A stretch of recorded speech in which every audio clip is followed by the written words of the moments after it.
Good morning, all of you. So in CSS, the link option, I told you one program of this. So see here, this is used to set different properties of hyperlink using CSS. See here, अब link की कुछ properties हैं, that is link, visited, hover और active. ये four जो points हैं आपके, that is your properties of a link. तो जब हम लिंक क्रिएट करते हैं हमारे HTML के थ्रू वेब पेज पर, तो उसमें हमें लिंक प्रॉपर्टी का यूज़ करना होता है. लिंक प्रॉपर्टी के बाद में हम जो लिंक क्रिएट कर रहे हैं उसका जब विजिटेड लिंक होता है कि जिस लिंक पे हम विजिट कर चुके हैं उसको हमने क्लिक करके और हम उस वेब पेज पर मूव हो सकते हैं. तो पहले आपको बताया था कि लिंक जो है वो इसलिए क्रिएट होता है कि अगर हमें वन पेज से अनदर पेज पर मूव करना है, so we create a link. ठीक है. अब लिंक में विजिटेड, होवर और एक्टिव, इन चीज़ों को यहाँ पर देखते हैं कि लिंक क्या है. Active link signifies unvisited hyperlinks. जो लिंक है वो क्या सिग्निफाई कर रहा है कि अनविजिटेड हाइपरलिंक्स. जो हाइपरलिंक्स हमने क्रिएट करा है वो डिफरेंट कलर्स में होता है और अंडरलाइन होता है. जब हम उस पर विजिट कर लेते हैं तो उसका कलर वापस चेंज हो जाता है. ये चीज़ हमने प्रोग्राम में देख चुके हैं. तो वही चीज़ यहाँ पर है. लिंक जो है वो क्या सिग्निफाई कर रहा है, अनविजिटेड हाइपरलिंक, जिस पे अभी तक कोई विजिट नहीं कर चुका. जैसे हम गूगल पे कुछ सर्च करते हैं तो वहाँ पर मल्टीपल लिंक्स आपके सामने डिस्प्ले होते हैं. आपने कोई टॉपिक सर्च किया, मान लो आपने CSS इन कंप्यूटर साइंस, अगर आपने ये टॉपिक सर्च किया है ना, तो वो मल्टीपल वहाँ पर लिंक आपको क्रिएट जो है डिस्प्ले करा देता है. अब उन लिंक पर हम जैसे क्लिक करते हैं तो उनका कलर क्या हो जाता है, चेंज. तो जो लिंक हमारे सामने एज इट इज़ डिस्प्ले होते हैं वेबसाइट्स पर, दैट इज़ अ लिंक. तो वो क्या सिग्निफाइज कर रहा है, अनविजिटेड हाइपर लिंक्स. जैसे ही हम किसी भी लिंक पर क्लिक करते हैं तो फिर वो उसका कलर चेंज हो जाता है और वो आपका जो लिंक है वो क्या हो जाता है, विजिटेड लिंक, कि उस पर आप विजिट कर चुके हैं. सो विजिटेड क्या सिग्निफाइज करता है, विजिटेड हाइपरलिंक्स. ठीक है. तो आप पहले लिंक क्रिएट करेंगे, देन आफ्टर उसमें विजिटेड वाली प्रॉपर्टीज भी ऐड कर सकते हैं ना. हॉवर, हॉवर क्या है, signifies an element that currently has the users mouse pointer hovering over it. जैसे हम हमारे माउस पॉइंटर को उस लिंक के ऊपर क्लिक करते हैं तो वो वहाँ पर एक ऑटोमेटिकली सेलेक्ट जैसा डिस्प्ले कराता है कि भाई ये जो है हॉवर हो गया हमारा, जो है उस पर हमने जैसे ही लेके जाते हैं ना माउस कर्सर को, तो वो वहाँ पर डिफरेंट कलर से चेंज होता है. Active signifies an element on which the user is currently clicking. ठीक है. तो इस टाइप से ये फोर प्रॉपर्टीज हैं, link, visited, hover and active. Link unvisited hyperlink show कराएगा, विजिटेड विजिटेड हाइपरलिंक सिग्निफाइज करेगा, हॉवर सिग्निफाइज करेगा कि जो हमने माउस पॉइंटर को उसके ऊपर रख रखा है. ठीक है, सेलेक्ट कर रखा है मीन्स. सो एक्टिव क्या सिग्निफाइज कर रहा है, the user is currently clicking, जिस पे हम करेंटली क्लिक कर रहे हैं, that is your active link. ये सिंटेक्स है आपका सिंपल सा. लिंक, उसके बाद में स्टाइल प्रॉपर्टीज़, क्या आप एक्टिव लिंक चाहिए, आपको विजिटेड चाहिए, आपको हॉवर चाहिए, है ना. तो यहाँ पर आप क्या कर सकते हो, लिंक तो आपको कंपलसरी लिखना ही है और लिंक के बाद में स्टाइल प्रॉपर्टीज़. ठीक है. So remember, a hover must come after a link and visited in the CSS definition. तो हॉवर जो होता है ना वो बाद में आता है, पहले लिंक प्रॉपर्टी, उसके बाद में विजिटेड और फिर hover. Also active must come after hover in the CSS. और एक्टिव वाला कब आएगा, होवर के बाद में. एग्जाम्पल देख लीजिए, एक सिंपल सा एग्जाम्पल है. See style type CSS. Style type आपने क्या दे दिया है, टेक्स्ट CSS. तो it means that is your CSS program हो गया आपका ये. एक्टिव लिंक में हमने कलर दे दिया, कलर हमने हेक्साडेसिमल वैल्यूज में दिया है, विजिटेड का हमने कलर दे दिया, होवर का दे दिया और एक्टिव का दे दिया. ठीक है. और यहाँ पर जो स्टार्टिंग में ए आपको डिस्प्ले हो रहा है, ए है ना, that A is anchor. Okay. तो अब क्या हो रहा है, इस ए टैग के थ्रू ही हम हमारे लिंक को क्रिएट करते हैं. I told you before. See style close हुआ. तो अब यहाँ पर क्या हो रहा है, हमने ऑल प्रॉपर्टीज का यूज़ कर लिया, लिंक, विजिटेड, और एक्टिव. ठीक है. इस टाइप से आपको ये एग्जाम्पल देख लेना है. सिंपल सा एग्जाम्पल है, एग्जाम में अगर आता है तो यही टाइप का आपको एग्जाम्पल वहाँ पर लिख के आना है.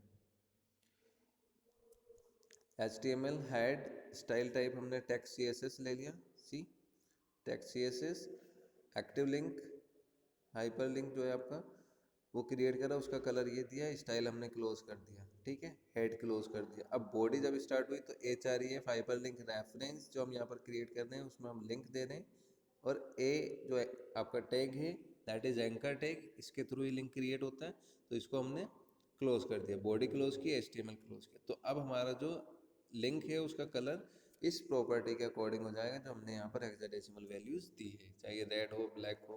हाँ, text decoration, it is also in your CSS कि हम हमारे टेक्स्ट को अच्छे से डेकोरेट कर सकते हैं, उसको अंडरलाइन कर सकते हैं, अंडरलाइन को रिमूव कर सकते हैं, ठीक है, उसके कलर को चेंज कर सकते हैं। बैकग्राउंड कलर प्रॉपर्टी है, background colour property is use to specify background colour of links. तो यहाँ पर देखिए text decoration is mostly use to remove underlines from link. तो टेक्स्ट डेकोरेशन प्रॉपर्टी जो है उसके थ्रू हम अंडरलाइंस जो होते हैं, लिंक के अंडरलाइंस जो होते हैं उसको रिमूव कर सकते हैं, ठीक है। Background color property is used to specify background color of links. Links button, these are used to display links as boxes, buttons by applying CSS properties. Properties for links, buttons, background color, color padding, text align, text decoration, display। अब link button जो होता है ना, link button क्या होता है, एक तो सिंपली हम लिंक्स क्रिएट करते हैं, ठीक है। कई बार ऐसा होता है कि हमारे अभी जो मोस्टली हम मोबाइल यूज़ कर रहे हैं तो मोबाइल्स में कई बार ऐड आता है, या हम गेम्स प्ले कर रहे हैं या हम यूट्यूब पे कोई वीडियो प्ले कर रहे हैं, तो उसमें क्या होता है एक एडवर्टाइजमेंट आता है, और जैसे हम अगर उस पर क्लिक करते हैं, सो दैट क्लिक उसको हमें उस वेबसाइट पर मूव करा देता है, jump to another website page, ठीक है। तो हम यूट्यूब पे थे, हमने जैसे क्लिक किया तो हम उस वेबसाइट पे चले गए जिसका वहाँ पर एडवर्टाइजमेंट आ रहा था, ऐड आ रहा था। तो उस टाइप से क्या होता है कि हम हमारे बटन्स जो लिंक बटन है वो भी क्रिएट कर सकते हैं। जो वेबसाइट्स पे आप देखते हैं ना कि हमारे सामने एक कोई डिस्प्ले ऐड आया और जैसे हम उस पर क्लिक करते हैं तो मोस्टली हम उसी वेबसाइट पर मूव कर जाते हैं, ठीक है। ऐसे यूट्यूब पे भी होता है, ऐसा ही कई बार हम गेम्स प्ले करते हैं उसमें जो अगर डिस्प्ले एड आ रहे हैं तो उन डिस्प्ले एड्स पर भी जैसे हम क्लिक करते हैं तो हम सीधे उसी वेबसाइट पे जाते हैं। जैसे मान लो अमेजन का कोई डिस्प्ले हुआ एड और जैसे हमने उस पर क्लिक किया तो सीधे हम अमेजन वेबसाइट ओपन हो जाएगी। तो दैट इज़ लिंक बटन। तो वो लिंक बटन के थ्रू हम क्या कर सकते हैं, हमारे टेक्स्ट पे, हमारी इमेज पे या हमारे किसी भी टाइप के कंटेंट पर हम वो लिंक बटन क्रिएट कर सकते हैं, ठीक है। अब आती है list. Already in HTML I told you list are two types, order list, unordered list, है ना। तो वही लिस्ट यहाँ पर भी क्रिएट हो सकती है CSS के थ्रू। List are use to convey list is either bullets और नंबर पॉइंट्स। तो लिस्ट हमने देखा था कि जो अनऑर्डर्ड है वो बुलेट्स में होती है, चाहे उस पर स्टार हो या डिस्क हो, डिस्क टाइप का डॉट हो, है ना। तो ये तो होता है बुलेट टाइप की लिस्ट। एक होता है नंबर लिस्ट। तो नंबर लिस्ट जो होती है वो ऑर्डर्ड में होती है, 1 2 3 4 first second third fourth, Roman numerals में ABCD, small ABCD, capital ABCD। तो इस टाइप से लिस्ट हम यहाँ पर ऐड कर सकते हैं। So marks for ordered list, marks for unordered list, हम हमारे अकॉर्डिंग मार्क्स सेट कर सकते हैं। ऑर्डर्ड लिस्ट में मान लो हम जैसे नोटबुक में राइट करते हैं 1 2 3, है ना, लिस्ट कोई हम लिस्ट क्रिएट करते हैं तो उसमें नंबरिंग देते हैं। एक अगर हम देखते हैं कि पॉइंट्स दे देते हैं, हम स्टार लगा देते हैं या डॉट्स कर देते हैं या एरो बना देते हैं, है ना। तो इस टाइप से भी लिस्ट रेडी होती है। तो जो हम एरो या स्टार या इस टाइप के सिंबल्स यूज़ कर रहे हैं बुलेट्स टाइप के, so that is your unordered list, ठीक है। और अगर हम प्रॉपरली उसमें नंबरिंग दे रहे हैं फर्स्ट सेकंड थर्ड 1 2 3 या ABCD, so that is your ordered list. So used to set image as list item markers, background colors to list and list items।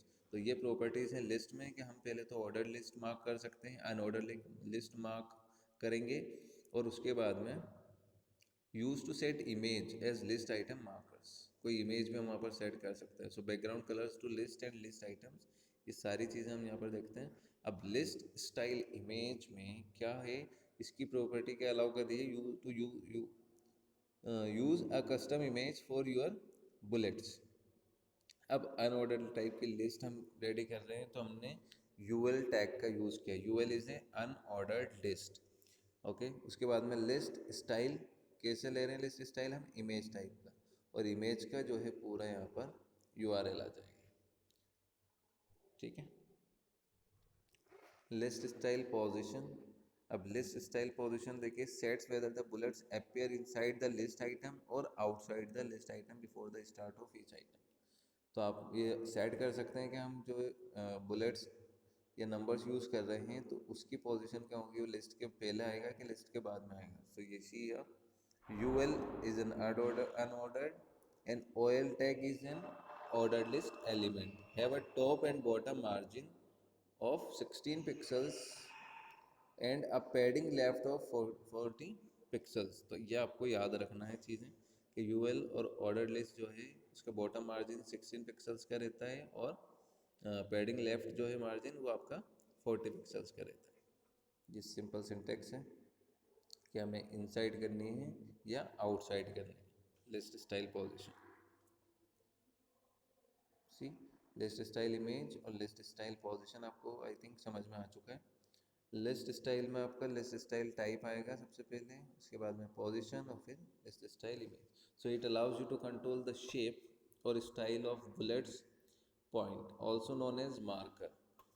Marker जो हम कहते हैं कि मान लीजिए आप कोई लिस्ट क्रिएट करते हैं और उसके स्टार्टिंग में हम या तो नंबर्स देते हैं या कोई बुलेट्स या स्टार या डॉट या इस टाइप से एरो साइन बना के हम जो हेडिंग्स लिखते हैं, जैसे यहाँ पर इन्होंने ये दे रखा है राइट क्लिक हो रहा है। So that is your unordered list का एक सिंपल सा एग्जांपल हो गया कि ये आपका अनऑर्डर्ड लिस्ट है। ठीक है, इसमें नंबरिंग नहीं है, इसमें सिर्फ सिंबल्स हैं। ये जो यहाँ पर एरो दे रखा है ये वाला, that is also a unordered type list का एग्जांपल मान लो इसको। ठीक है, इस टाइप से जो हम क्रिएट करते हैं ना लिस्ट, तो ये होती है आपकी अनऑर्डर्ड।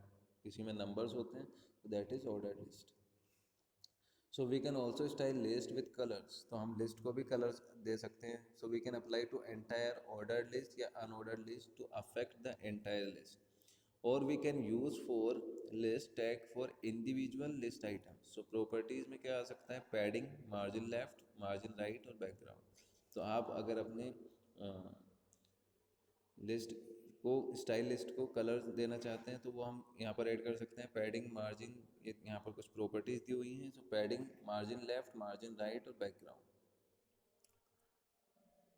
CSS टेबल्स, अभी तक हमने लिस्ट देखा, लिंक्स, हाइपर लिंक्स वगैरह चेक कर लिए है ना। अब CSS टेबल्स भी हैं। CSS के थ्रू हम टेबल्स भी क्रिएट कर सकते हैं। जो चीज़ें हम HTML में करते हैं तो CSS के थ्रू, कैस्केडिंग स्टाइल शीट के थ्रू हम उसको ईजीली जो है उसकी फॉर्मेटिंग कर सकते हैं। CSS style sheet provides a style of और कंटेंट, कि हमारा जो वेब पेज है उसको हम और स्टाइलिश बना सकते हैं। ठीक है, तो CSS टेबल्स। अब CSS टेबल्स में क्या है, to improve the HTML tables by applying CSS table borders. For table border in CSS use the border property. अब अभी तक जो हमने HTML के थ्रू टेबल क्रिएट की थी जिसमें हम बॉर्डर कलर भी चेंज कर देते थे, उसकी रोज और रोज स्पैन और क्या था, कॉल स्पैन, उसको भी हम जो है बताया था आपको। तो टेबल्स में जितने भी फीचर्स थे, TH, TD, table data, table header, वही सेम थिंग्स CSS भी आपको अलाउ करता है। तो इसमें क्या हो रहा है कि हम हमारे CSS फाइल के थ्रू हम जो टेबल क्रिएट कर रहे हैं उन टेबल्स को थोड़ा और स्टाइलिश बना सकते हैं। See for table borders in CSS use the border property. तो टेबल क्रिएट करना है तो हमें टेबल टैग का यूज़ करना है। TH is a table header. TD is use for table data, जो टेबल में डेटा इंटर होता है। ठीक है, और बॉर्डर उसका किस टाइप का होगा, 1 पिक्सल्स का, सॉलिड ब्लैक कलर का। तो ये आपने प्रॉपर्टी ऐड की है तो आपकी जो टेबल क्रिएट होगी यहाँ पर इस टाइप से, तो वो टेबल जो होगी आपकी, उसका जो बॉर्डर रहेगा वो 1 पिक्सल्स का रहेगा और ये जो पूरा बॉर्डर रहेगा that should be in black colour, solid black colour. ठीक है, ये ब्लू हो रहा था, यहाँ पर हम ब्लैक कलर वहाँ पर डिस्प्ले हो जाएगा। सी बहुत सिंपल सा एग्जांपल है टेबल्स का। नेक्स्ट आपका, you can set following properties of a table. Border collapse. अब बॉर्डर कोलैप्स प्रॉपर्टी क्या है, property sets whether the table border should be collapsed into a single border. तो आपका जो बॉर्डर है वो बॉर्डर कोलैप्स प्रॉपर्टी क्या कर रहा है कि should be collapsed into a single border. एक ही बॉर्डर आ जाएगा बस, वहाँ पे पूरा जो है बीच में से सब चेंज हो जाएगा। Border spacing, border spacing specifies the width that should appear between table cells. अब border spacing क्या specify कर रहा है, width specify कर रहा है जो हमारी table cells के बीच में शो होती हैं, जो हमारी टेबल सेल्स के बीच में दिखेंगी, उन टेबल सेल्स के बीच की विड्थ को बॉर्डर स्पेसिंग के थ्रू हम सेट कर सकते हैं. Caption side use the caption side property to control the placement of the table caption. अगर हम कोई टेबल पे कैप्शन ऐड करना चाहते हैं so we use caption side. तो ये आपका जो है कैप्शन साइड प्रॉपर्टी कंट्रोल करेगी placement of the table caption. जो भी टेबल में हम कैप्शन यूज़ कर रहे हैं, जो भी हम कंटेंट टाइप की उसकी डेफिनेशन दे रहे हैं, उन कंटेंट्स की प्लेसमेंट के वो किस पोजीशन पर रहेगा, तो कैप्शन साइड यहाँ पर कैप्शन साइड प्रॉपर्टी पूरे उसको टेबल कैप्शन को कंट्रोल करती है.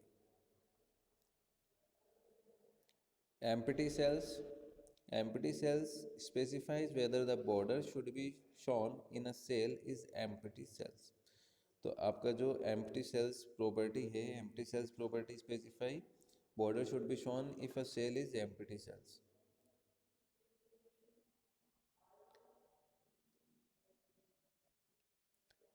Table width and height. Table की विड्थ और हाइट हम हमारे वेब पेज के अकॉर्डिंग सेट करते हैं. जिस टाइप से हमें टेबल्स वहाँ पर शो करानी है, हमें उसकी लेंथ और हाइट, विड्थ और हाइट हम सेट कर सकते हैं. So this are defined by using height and width properties. Example, table width आपने दे दी 100%, ठीक है. TH is a table header, और टेबल हेडर की हाइट हमने दे दी 70 पिक्सल्स. तो अब जो हमारी टेबल क्रिएट होगी उसकी विड्थ हो जाएगी 100% में, और टेबल हेडर जो रहेगा उसका वो 17 पिक्सल्स उसकी हाइट रहेगी, ठीक है. ये था आपका टेबल विड्थ और हाइट. यहाँ पर बात करते हैं horizontal alignment. This can be used by setting the property text align. By default it sets to center. Syntax th text align left. तो आप हॉरिजॉन्टली अलाइन कर रहे हैं तो आप या तो लेफ्ट या राइट. हॉरिजॉन्टली जो होता है दैट इज ओनली इस टाइप से. अगर हम किसी टेक्स्ट को अरेंज कर रहे हैं, हमारे डेटा को, टेबल को हम अरेंज करते हैं, सो ये तो होता है आपका हॉरिजॉन्टल, इस टाइप से लेफ्ट और राइट. और ये वाला जो होता है ये होता है आपका वर्टिकल, ठीक है. तो टेबल हम बात कर रहे हैं हॉरिजॉन्टल अलाइनमेंट की. तो हॉरिजॉन्टल अलाइनमेंट में या तो वो लेफ्ट साइड अलाइन होगा या फिर वो राइट साइड अलाइन होगा, ठीक है. अब this can be used by setting the property text align. By default its sets to centre. By default जो रहता है इसकी वैल्यू जो रहती है हॉरिजॉन्टल अलाइनमेंट हम अगर बात करें तो बाय डिफॉल्ट ये सेंटर में रहता है, ठीक है. बट हम चाहें तो इसको लेफ्ट कर सकते हैं, हम चाहें तो इसको राइट कर सकते हैं, ठीक है. तो ये हमारे अकॉर्डिंग हम इसकी TH is a table header. Text जो रहेगा उसका जो टेबल्स में यहाँ पर देखिए इस टाइप से जो हमारी टेबल्स होती हैं, इन टेबल्स के अंदर जो डेटा रहेगा ना, उस डेटा को या तो ये बीच में सेंटर में बाय डिफ़ॉल्ट रहता है. अब हम चाहें उसको कि हम यहाँ से स्टार्ट हो, तो यहाँ से लेफ़्ट साइड से स्टार्ट करना है तो हमें लेफ़्ट प्रॉपर्टी का यूज़ करना है. हम चाहते हैं कि वो राइट साइड में हो जाए तो राइट साइड के लिए हमें यूज़ करना होता है. तो जो भी डेटा हम यहाँ एंटर करेंगे इन सेल्स में, उन सेल्स का डेटा उसकी जो पोजीशन है वो हॉरिजॉन्टली अलाइन कर सकते हैं हम, या तो लेफ़्ट या तो राइट, या फिर वो बाय डिफ़ॉल्ट सेंटर में ही रहता है. तो that is horizontal alignment. It is used by setting the property text align. Text को अलाइन करना है उस सेल्स के अंदर हमें, ठीक है. तो वही चीज़ है सेम, टेक्स्ट अलाइन करना है, टेक्स्ट अलाइन प्रॉपर्टी, और कहाँ करना है, लेफ्ट. राइट करना है तो राइट आ जाएगा, ठीक है. वर्टिकल अलाइनमेंट, वर्टिकली अलाइन करना है कि ये टेबल है हमारी, ठीक है, सेल्स होती हैं. अब अगर हमें वर्टिकली यहाँ अलाइन करना है, टॉप की तरफ सरकाना है, तो वो अलाइन हमें टॉप करना रहेगा, हाइट उसकी बढ़ानी पड़ेगी ना. और अगर हमें बॉटम में अलाइन करना है, मान लो यहाँ पर अलाइन करना है आपको, सी हियर, इस टाइप से जो टेबल है, अब इस टेबल में या तो हम डेटा को यहाँ पर टाइप करेंगे या फिर हम यहाँ पर टाइप करेंगे. तो अगर हमें ऊपर की तरफ करना है so we use top margin top property, और अगर हमें बॉटम में शो कराना है तो we use bottom property. See here, this can be used by setting the property vertical align. By default the vertical alignment of the content table is middle for both TH and TD. Table header और table data की middle में रहती है value, यानी आपकी जो normally table में जो रहता है ना डेटा, वो आपका मिडिल में रहता है यहाँ पर। बट अगर हम चाहते हैं थोड़ा सा ऊपर होना चाहिए तो टॉप यूज़ करेंगे, हम चाहते हैं बॉटम में यूज़ होना चाहिए तो हम इसके लिए बॉटम प्रॉपर्टी यूज़ करेंगे। तो ये प्रोग्राम दे रखा है सिंपल सा,